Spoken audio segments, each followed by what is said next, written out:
know what's going up, guys, and it's your hostess with the mostest, Anomalycyra, back at it with another mind theory for your consciousness. Today we're going to talk about some deeper topics. Oh, everything we talk about is deep here, you guys know that, but here we're going to go into CPTSD, trauma, all that fun stuff. So, coming from a military family, military brat, Memorial Day was yesterday. So, for some people, they've got their sparklers, they're really happy, having a great time. And then for some others, they're maybe remembering the mutilated bodies of their best friend. For this person, and for me included, because we are the cptsd family. Oh my god.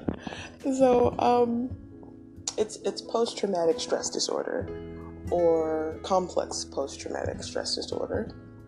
So, with that being said, we don't want to take anyone into any extremes, and we don't want to downplay it, but we also don't want to be over-emotionally about it, because what I'll say is I can speak from position of dealing with it, and then I can speak also from the position of what you'd probably want someone to do in those positions while you're in that moment.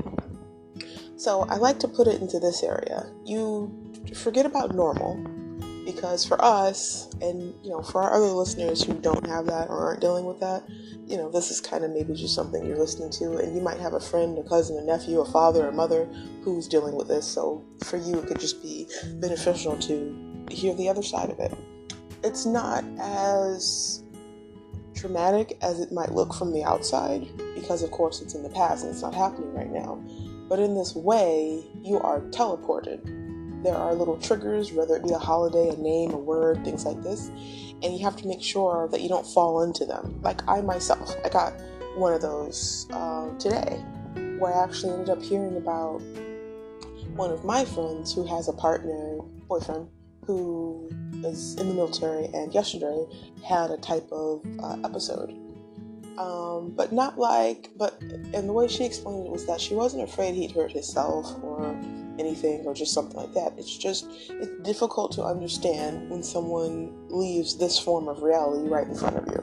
So most people might just leave you alone, or you might isolate yourself. That's kind of my thing. I do self-isolation when I'm going through that, because when I'm within it, that's why I call it time traveling. That's why you have to get your mind around it, that you stepped inside of a time travel box and went back to that time, being yourself now. So you're fully aware of yourself now in this reality, who you are, where you are, what everything is, all the things that can make you happy, excited, and feeling that magical you. And then you've got the other side of it that's within that moment, whether it be that you were 3 or you were 22 or wherever the age is that takes you back. That's how I like to track it when it's happening. So when you get triggered and you fall back into it, look at how old you are, your living situation, whether you were living with your parents, or this was that time in college, or you were off in the service somewhere in the Middle East. Think about where you are, think about the age. And usually what I find is as soon as I start rationalizing the time travel, it pulls me out of it. Now, some of them can be so deep, so hard, so ingrained, and if you don't have the training like I do, you won't be able to pull yourself out. You won't be able to even ask yourself how old you are, or where you are, or any of that stuff. You'll just be trapped. So these are for the first stages, or these are people who maybe it's new to them or something in this kind of area. And new could be it's only 20 years old, it's only 5 years, or this kind of trauma. It's with you for the rest of your life. This is the thing too. So it's not something that has a cure, a quick fix, or any way around it. You can forget about normal, but normal still doesn't have anything to do with your morality, with your value, your worth as a human being, the things you want to bring into the world, your passions and your purpose. And so this is how I want to get you back into this positioning of this way of thinking. And this is also something I do for myself. So in the way of purpose, in the way of being, and really trying to connect with yourself, while you keep a healthy boundaries and connection with others. this is the complexity that happens from this, whether it be from the war, parents, living out on the street, or being so wealthy that you are invisible. I mean, it's across all strains, all people, all areas, all races, all incomes. It's something that can happen to anyone, and it's the mind that has been broken through this trauma. Now, that's not to say that anyone else's issue is less, but usually with this comes anxiety, usually with this comes panic attacks,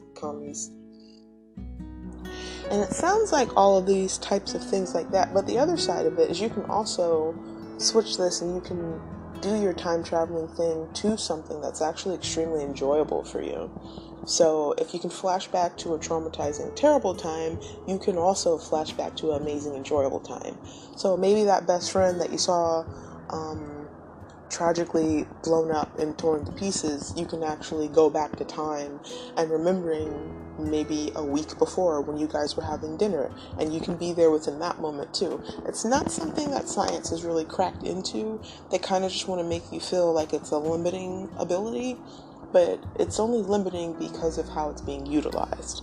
So if you use your time travel to only go back to the most horrific things that ever happened to you, then you'd understand that you are repurposing it to traumatize yourself repeatedly until you find a way to understand it.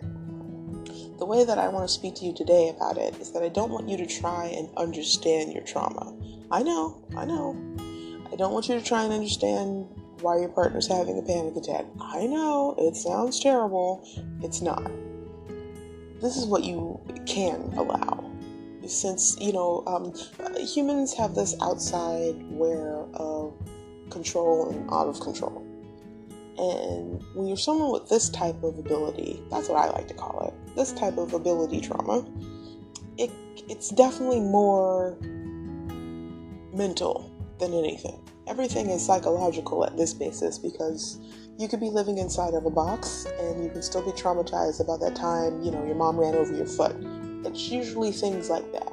I don't know anyone that it happened to, didn't happen to me. I like using examples that can kind of help you understand what we mean by trauma. Not really that someone didn't put enough sugar in your coffee, right? So we just want to make sure that we understand the levels of what we're talking about, because some people, I feel like nobody's pain is invalid, but some pain definitely has a more extreme effect on the psyche than others, especially those that are caused by different emotions like rage or empathy, or you were being compassionate to this person and this happened, or you were being loving and didn't know that you were in danger and then this happened. These types of breaks that don't make sense to our morality are the changes that we have to understand in that way, but we don't need to understand in a way that it can become a part of something we would do. The things that have put you into these positions of having complex post-traumatic disorder were not things that were put there most likely by a stranger. They're usually connected to a connection, whether it be a loved one, a friend, a work colleague, someone you looked up to, role models, anything in this area is usually what causes the break. Now, if you did have an occasion outside of that, you'll still have the same symptoms where you time travel to that position in time, in life, and some people get trapped there, and some people have the ability to come back. So, like for me, I figured out how to come back, but I think slowly I've started learning how to not even go. And sometimes you really have to just let go the pleasure of going. I know that sounds, I know. But it's not pleasure in the way that you're thinking of pleasure, in the way of thinking this validates it, this happened to me, this was real. Like, let's use another example. I'm going to go with like TV stuff because I don't want to trigger anyone listening. So, like on a show, this guy gets his hand chopped off. So for him, this is trauma. To the other person, they cut it off because they're going to eat it. They're cannibals, so they're feeding their family. And all of this is like terrifying to even watch. So everybody who's watching and who's included, anyone who's close or a loved one to this person who got their hand chopped off, is feeling all of these emotions.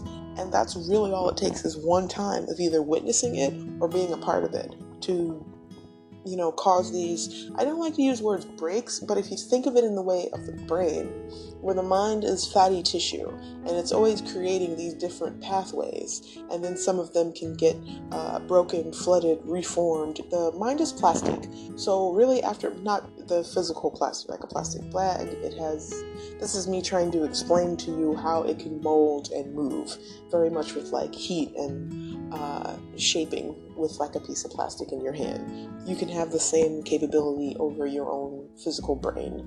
Like when you learn an instrument or a new language, your brain actually changes shape. In this way, when you have this trauma, your brain does change shapes, or a small part of it might change a shape. But this is what I would say. Whenever we have these differences in the shapes of our brain, they also are parted to certain types of genius. And I know that seems like strange, and how is that connected? It just, somehow it makes itself a part of that specific interaction. So it does something to the fact of where you would be able to understand certain situations faster. Maybe you have a different ability to adapting, or how I can. You can talk about extremely disheartening situations and not show an extreme amount of emotion, even though inside you may be very well about to cry or explode out into anger. And that's it for now, guys. So we're going to keep this short and sweet, and we'll be back at it again with another theory for your mind. This has been Anomalycyra, your hostess with the mostest. Bye.